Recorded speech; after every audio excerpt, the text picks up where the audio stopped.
What if banks became optional overnight? You gotta be kidding me. That's the kind of disruption blockchain brings to the table.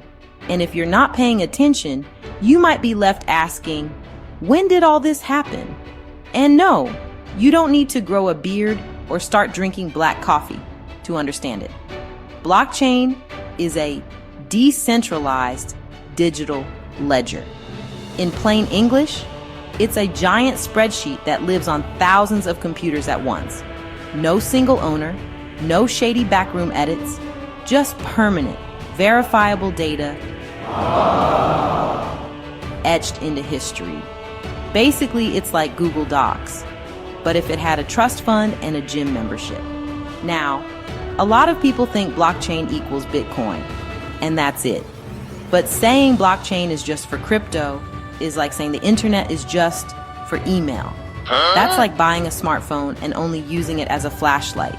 The real power is in what it unlocks. Take smart contracts. These are self-executing agreements written in code.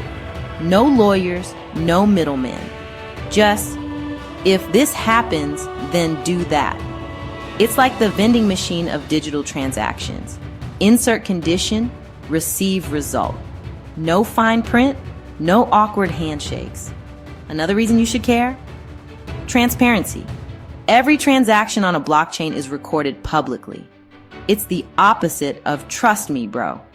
And yes, that includes your friend who accidentally forgot to pay you back. Man, I want my money. Now, is it perfect? Of course not. Blockchain is secure, but not invincible. There are risks like 51% attacks and buggy smart contracts. Think of it like building with Legos.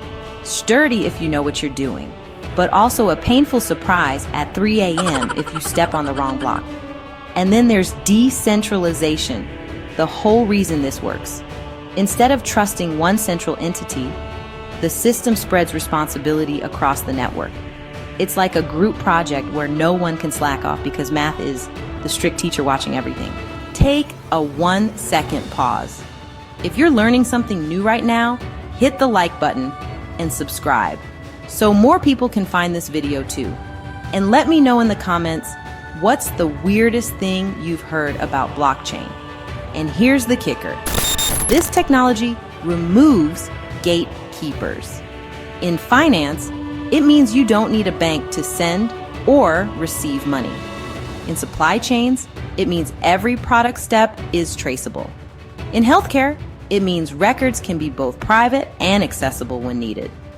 So, yes, blockchain might just be the responsible adult the internet never had. So, why does all this matter to you? Because blockchain isn't about becoming a tech expert. It's about understanding how the rules of ownership, identity, and access are changing fast. Whether you're building a business, protecting your data, or just tired of the middlemen taking a cut, blockchain levels the playing field. It's a global shift, and ignoring it is kind of like ignoring the internet in the 90s. Sure, you can ignore it, but good luck explaining that to your toaster in 10 years. It will probably be on the blockchain too. If any of this sparked a thought, I want to hear it. Drop your questions or insights in the comments. And if you're curious about how blockchain is already being used around the world, go watch my next video. It's packed with real-life examples. No crypto bro nonsense, just clarity.